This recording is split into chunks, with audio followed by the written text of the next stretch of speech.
Le triomphe de cette rentrée théâtrale, le retour de Jaoui Bakri sur scène. Le duo Agnès Jaoui, Jean-Pierre Bakri, qui a écrit bon nombre de comédies grinçantes et irrésistibles, a choisi cette fois un grand classique, Les Femmes savantes de Molière. Elle est Philaminte, il est Chrysale, sous la direction de Catherine Niégel, et ils ont tous deux un long métrage en préparation. Alexandra Rouault les a rencontrés. Interviewer Agnès Jaoui et Jean-Pierre Bakri, c'est d'abord interrompre une discussion qu'ils semblent avoir démarré la veille. Je t'en prie, excuse-moi. Excuse-moi, vas-y. Je sais pas ce que tu veux dire.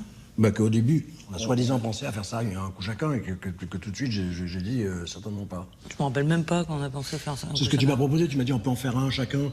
Ah oui. Et en fait, non. Un duo d'auteurs et d'acteurs inséparables, complémentaires, qui en presque 30 ans de collaboration totalisent l'écriture de 2 pièces, de 8 films, récompensés de 6 Molières, de 4 Césars, nommés une fois aux Oscars et 13 millions de spectateurs. Ils se rencontrent en 1987 sur les planches, dans l'anniversaire d'Harold Pinter. C'est le coup de foudre. Ils écrivent leur première pièce 3 ans plus tard, Cuisine et dépendance. Au dialogue, c'est Jean-Pierre, à la structure narrative, c'est Agnès. Un partage des rôles qui ne durera pas longtemps. Donc, ton mari est au courant. Voilà. Vraiment, il n'y a que Cuisine. Il n'y a que Cuisine qui a été un peu comme ça, caricaturalement, mais à peine, parce qu'on commençait déjà. Hein. Et puis ensuite, chacun a contaminé l'autre et on a fini par faire tout ensemble, tout le temps. Ah, je m'entends pas du tout avec les scorpions. Tu t'es quoi, toi, déjà? Malheureusement, scorpion. C'est vrai. Oui, mais attention, attention, quel ascendant? Scorpion, je crois. Eh ben voilà. Alors, des fois, on écrit, on s'arrête et chacun écrit Voilà, ça dans arrête, son chacun coin. écrit la scène, et puis après on les compare.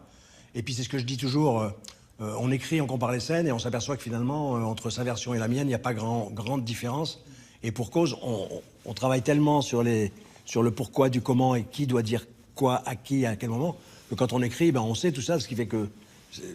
Après, ça se ressemble, et c'est évidemment une question de grâce, de petites touches, parfois...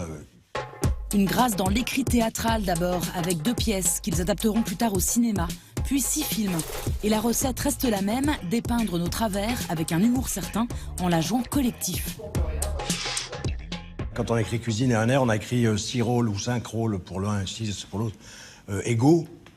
Et parce qu'on aime ça et que c'est une conviction politique quasiment qu'on a.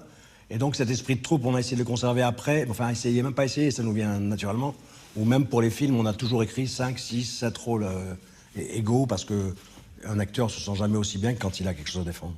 De Smoking No Smoking d'Alain Resnais à Parlez-moi de la pluie, en passant par Le goût des autres, c'est le rapport à l'autre et le déterminisme social qui jalonnent l'œuvre de Jaoui Bakri. Leurs fictions sont intelligemment politiques. Plus jeune, on était plus persuadés d'avoir absolument raison. Et Oui, puis on voulait régler des comptes. voilà, on condamnait totalement certains personnages.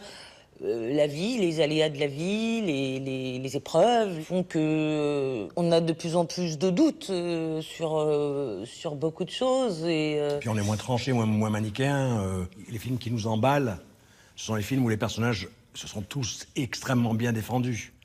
Côté référence, il cite les films de Woody Allen ou les livres de George Eliot. Et leur dramaturge préféré, c'est Molière, qu'il joue en ce moment d'ailleurs au théâtre. Retour sur les planches avec Les Femmes savantes, mise en scène par Catherine Niégel. Jean-Pierre joue Chrysale, le mari de Philaminte, incarné par Agnès.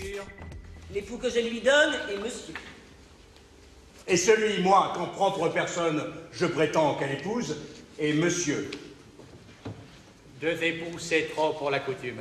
Agnès et moi, on a ce point commun, qu'on est passé dans des cours, dans dramatique, et quand on passe par là, Molière, c'est un quotidien, on vit au quotidien avec lui. La première scène de Henriette et Armande, les 2 filles, dont elle dit quoi ma sœur, vous voulez quitter de ce machin, etc. C'est un tube pour les acteurs.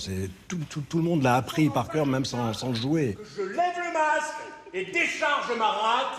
De folle, j'en vous traite. C'est comme notre langue natale. On a été élevés à ça, et puis on l'aime. En plus, c'est un grand auteur qui a, malgré donc des côtés réactionnaires qu'on peut voir dans cette pièce, et des côtés, en tout cas, pas féministes, écrit de grands rôles pour les femmes aussi. Et puis d'une ironie, d'une irrévérence par rapport à la cour, alors qu'évidemment, il en avait besoin. Enfin, il a tout ce qui fait rêver un jeune acteur, et même un moins jeune. son histoire est splendide et sa langue est incomparable. Vous combattez les choses que je veux? Je ne saurais souffrir qu'on ne cherche ma fille que pour l'amour du bien qu'on voit dans ma famille. Vraiment, à votre bien, on songe bien ici. Et c'est là pour un sage, un fort digne souci.